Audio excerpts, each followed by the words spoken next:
Chers amis, bonjour. Nous sommes le mardi 19 mars 2024. Il est 9 heures. Quelques news de l'Arménie, de l'Artsakh et de la diaspora arménienne. Tout d'abord, l'ambassadeur de France en Arménie, Olivier de Cotigny, était hier à Valence, reçu à la mairie de Valence par le maire Nicolas d'Aragon, le maire de Valence. Euh, on a été invité, donc les associations arméniennes de Valence et de la région ont été invitées par la mairie à un entretien avec l'ambassadeur de France en Arménie, Olivier de Cotigny, avec des échanges, une présentation de l'Arménie par l'ambassadeur, de la situation, de la sécurité, de la politique, de la géostratégie. Beaucoup d'éléments qui ont été donnés par justement ce diplomate français qui est très très énergique, hein. Voilà. Et puis des questions et des réponses. Voilà. Il a répondu, son Excellence, à nombre de questions avec précision. Il est d'une précision incroyable. Il connaît bien l'Arménie, il connaît bien la région. Il sait que aussi que la région stratégique du Sunnik, le sud de l'Arménie, convoité par l'Azerbaïdjan, est l'élément clé, avec aussi la région de Davouch, sont les éléments clés de l'Arménie, de la sécurité de l'Arménie. Il nous a parlé de la défense, de l'aide de la France pour la défense de l'Arménie. Voilà donc Olivier de Cotigny, en tout cas bravo à cet ambassadeur qui est, comment dirais-je, c'est l'ambassadeur clé de la France en Arménie, avec ce volet aussi militaire, l'engagement de la France aux côtés de l'Arménie sur le plan de la défense militaire. Bravo. Voilà. Aujourd'hui, comment dirais-je, le responsable de l'OTAN, enfin le secrétaire général de l'OTAN, Jens Stoltenberg, est en Arménie, après l'Azerbaïdjan et la Géorgie. Alors pour l'Azerbaïdjan, avant-hier, il a déclaré que l'OTAN allait mettre l'armée de l'Azerbaïdjan aux normes de l'armée de l'OTAN, donc aux normes de l'OTAN. Donc en se rapprochant singulièrement de l'OTAN. Donc bien sûr derrière, il doit y avoir la Turquie, hein, qui pousse à cela, le rapprochement entre l'Azerbaïdjan et l'OTAN. Ce même secrétaire général de l'OTAN avait déclaré que l'Azerbaïdjan était un pays très important pour l'Europe, notamment pour la fourniture de gaz, à l'Europe. Voyez-vous, voilà, donc l'OTAN ne fait pas de distinction entre l'Arménie, l'Azerbaïdjan et la Géorgie. L'OTAN veut le Sud-Caucase dans son périmètre, quitte à, comment à féliciter Aliyev, hein, pour le dictateur, mais jamais le mot sera prononcé par l'OTAN. Voilà dans quel défi est aujourd'hui l'Arménie, avec un partenaire stratégique traditionnel, la Russie, qui a tourné le dos à l'Arménie lors de la guerre de l'Artsakh, avec la perte de l'Artsakh, la perte provisoire de l'Artsakh. Mais voilà, donc aujourd'hui, on a affaire aussi à l'OTAN, qui est aussi ambigu que la Russie, hein. Voilà, donc la déclaration du secrétaire général de l'OTAN, qui vont favoriser la formation de l'armée azérie aux normes de l'OTAN. C'est aussi pour nous une raison d'inquiétude. La majorité de ceux qui ont participé aux élections présidentielles russes en Arménie ont voté pour Vladislav Davankov, donc pas pour Poutine. À Yerevan, il n'est pas arrivé en tête. Poutine n'arrive pas en tête en fait. À Gubli un peu plus, mais voilà, donc l'Arménie est plutôt hostile à Poutine au niveau de l'électorat russe, hein, installé en Arménie. Certains sont venus même de Géorgie pour voter comment dirais-je, pour voter à Gubli. Voilà. L'Arménie et le Kazakhstan ont l'opportunité d'ouvrir une nouvelle page dans leurs relations bilatérales, affirme Arat Mizoyan en recevant son homologue du Kazakhstan qui était hier en Arménie avec des déclarations importantes.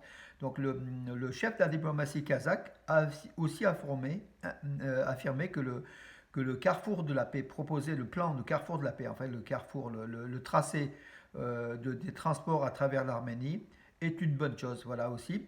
Le responsable kazakh a également affirmé qu'ils allaient, donc l'Arménie et le Kazakhstan allaient développer les relations économiques sur de nombreux points, notamment les transports aériens. Voilà.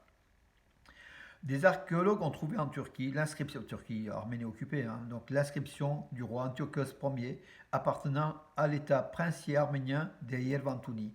Donc une découverte majeure qui date de 2100 ans en fait, hein, qui a été trouvée. Voilà, le roi Antiochos, le roi Antioche de Commagène exhorte le peuple obéir et à respecter la loi, rapporte Ark News. Donc en fait, c'est un site d'information archéologique hein, en Turquie. Voilà, donc dedans, bien sûr, Antiochus Ier, donc, qui a vécu entre 69 et 34 avant Jésus-Christ, était le roi de Commagène. Il était un roi arménien de la dynastie des Yervantouni, voilà, moitié grec, moitié iranien, et prétendait descendre du roi Darius Ier. Donc la Commagène existait de moins 163 à 72 après Jésus-Christ. Donc voilà, donc d'avant Jésus-Christ, moins 503 jusqu'à 72 après Jésus-Christ, lorsqu'elle devint une patrie de la province romaine de la Syrie. Le tombeau d'Antiochus Ier est situé au sommet du mont Nemrut, le fameux mont, vous savez, où il y a des rois, des dieux, le mont Nemrut, pas loin de Malatia. Et là, je salue mon ami Rosofi Lozer, donc, qui connaît hein, la région. Voilà, les scientifiques pensent que l'inscription qu'ils ont découverte fera la lumière sur l'histoire de l'humanité et de la Commagène et de l'Arménie, bien sûr, bien évidemment, avant la Turquie. Voilà cette page archéologique. Donc d'autres news, parce que oui, effectivement, hier, il y en avait quand même pas mal de news, et je vais finir par la plus difficile. Aliyev a rebaptisé la place de la Renaissance de Stepanakert, donc capitale de l'Artsakh aujourd'hui occupée, en place de la victoire. Voilà, toujours dans ces signes de victoire, dans son défi face à l'Arménie, Aliyev fait le point levé, veut réellement la guerre contre l'Arménie, et puis là, il débaptise la place de la Renaissance de Stepanakert en place de la victoire de Kharkhenti, parce que c'est le nouveau nom des Azéris de Stepanakert, de cette terre millénaire arménienne qui veulent azériser par la force. Euh, alors, euh, je vais vous demander juste une seconde. Oui, les photos prises par le satellite arménien sont utilisées par divers départements de la République d'Arménie. Le premier satellite arménien qui avait été lancé en 2022, oui, 25 mai 2022, le Hayasat 1, qui a été lancé par SpaceX, hein, le vaisseau spatial SpaceX, par l'intermédiaire de la compagnie arménienne donc, de l'aérospace Geocosmos et l'espagnol Satlantis, donne des photos. Donc, d'après Meritar Hayrabedian, le ministre des technologies, donc des hautes technologies d'Arménie, ces photos sont utilisées dans divers services en Arménie et également par le ministère arménien de la Défense, mais il n'a pas dit, enfin il n'en a pas dit plus. Voilà, tout simplement, ce sont des photos sensibles, hein, bien sûr. Ce satellite arménien est utilisé aussi pour la défense de l'Arménie et pour photographier aussi les frontières, les mouvements de troupes et tout le reste. La licence de la compagnie aérienne nationale arménienne Flyarna, qui était à capitale majoritairement arménien, mais aussi avec Air Arabia, est suspendue. Donc la licence est suspendue pour une durée pour aller jusqu'à 6 mois. Donc gros problème financier pour cette compagnie nationale que le gouvernement Pachinian affirmait allait devenir comment dirais-je, l'Air France de l'Arménie, hein, voilà, la compagnie nationale, bien avant Flyone ou Air Armenia ou n'importe, ou Armenia Airlines. Flyone Armenia et dans le rouge tout simplement, hein. Donc ça marche pas très bien au niveau commercial. Et d'ailleurs la compagnie peine à louer ou à acheter un avion, un avion. Donc voilà, c'est un défi. Armen Simonian, qui est un responsable hein, de l'aviation civile d'Arménie, au Parlement arménien, il a déclaré, oui, c'est le vice-ministre de l'aviation territoriale des infrastructures, il a déclaré au Parlement, en référence à la question d'un député Sisak Gabrielian du parti Accord Civil, désormais la licence de Flyarna est suspendue. Selon notre législation et réglementation de l'entreprise ne possède pas d'avion. Si l'entreprise ne possède pas d'avion, la licence est suspendue pour une durée de 6 mois. Si l'avion n'est pas impliqué dans un délai de 6 mois, la licence sera suspendue. Voilà. Il faut que Flyarna achète un avion, mais pour acheter un avion, il faut des fonds. Voilà, donc c'est aussi simple que ça. Mais d'autres compagnies aériennes en Arménie marchent très fort, hein, Fly One Armenia ou d'autres, hein, donc, qui ont enfin, donc la place de Flyarna pardon, est difficile à tenir dans le créneau des transports d'Arménie, voilà, même si c'est une compagnie nationale. Alors l'information difficile.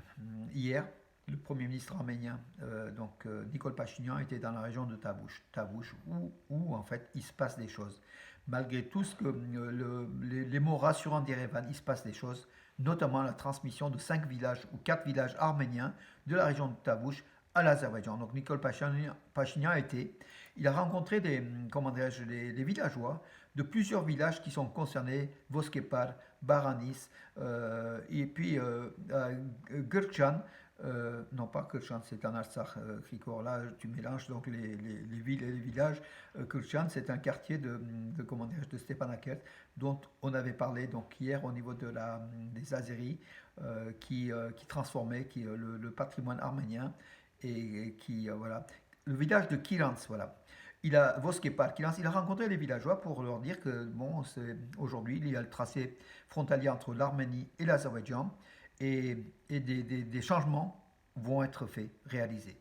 Cela veut dire qu'en fait, comme craignait l'archevêque de la région de Tavouch, Pachinian va obéir à Bakou et transmettre des villages arméniens à l'Azerbaïdjan, des villages frontaliers.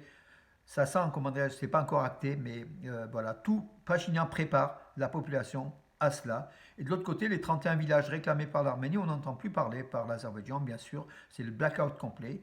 L'Azerbaïdjan ne transmettra pas ou ne fera pas un geste par rapport à ces 31 villages menacés ou occupés par l'Azerbaïdjan. De l'autre côté, l'Arménie commence à informer la population villageoise que ces villages, les 4 villages ou 5, vont peut-être passer dans le camp azéri lors des tracés frontaliers qui sont en train d'être effectués dans la région de Tavouch, dans la région de Karakonik et dans la région de Sunik. Mais là, on parle de la région de Tavouch avec pour capitale, enfin pour chef-lieu, Ichevan, qui est jumelé avec Valence, dont on a parlé hier aussi avec l'ambassadeur de France en Arménie, qui affirme que cette région de Tavouch et la région du Sunik sont 2 régions à développer, à investir, à protéger. Voilà mes amis, donc finalement, il n'y a pas de fumée sans feu et que Yerevan tout doucement s'approche de la transmission des villages arméniens à l'Azerbaïdjan. J'espère me tromper, je n'affirme pas, je pense que c'est dans le dossier, de Nikol Pachinian qui a hier rencontré les villageois pour leur convaincre que voilà, il a affirmé si c'est ça, si c'est pas ça, enfin pour éviter la guerre, voilà. Donc l'Arménie désire éviter la guerre. Effectivement, l'Azerbaïdjan menace d'une guerre l'Arménie si l'Arménie n'obéit pas à ses dictats. Et Pachinian, a priori, n'a peut-être pas le choix, je ne sais pas. Donc peut-être qu'il a le choix, mais il ne veut pas. Mais peut-être l'Arménie n'a pas les moyens aussi de faire face à cette guerre aujourd'hui encore. C'est un peu trop tôt.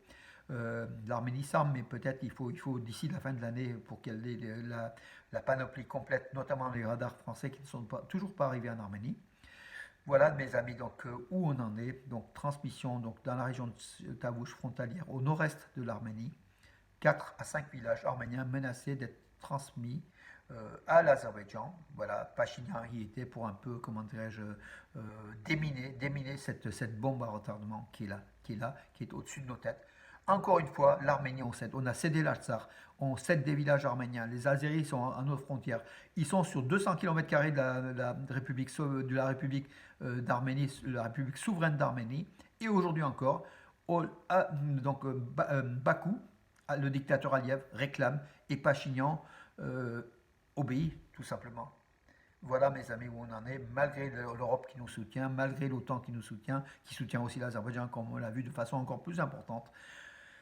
Aujourd'hui, il sera à Yerevan, donc le secrétaire général de l'OTAN, on verra ce qu'il ira, mais en tout cas, c'est assez inquiétant pour nos villages frontaliers, mes amis.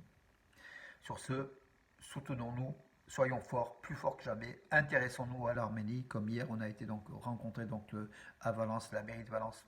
On remercie d'ailleurs la mairie d'avoir invité Olivier de Cotigny, l'ambassadeur. En tout cas, il faut toujours être au cœur de l'actualité, soutenir, défendre et surtout, comment dirais-je, surtout s'intéresser et aider debout. L'Arménie a besoin de nous, mes amis. Aujourd'hui encore, 30 ans, plus de 30 ans après son indépendance, a plus que jamais besoin de nous. De moi, de vous surtout, mes amis. Bonne journée.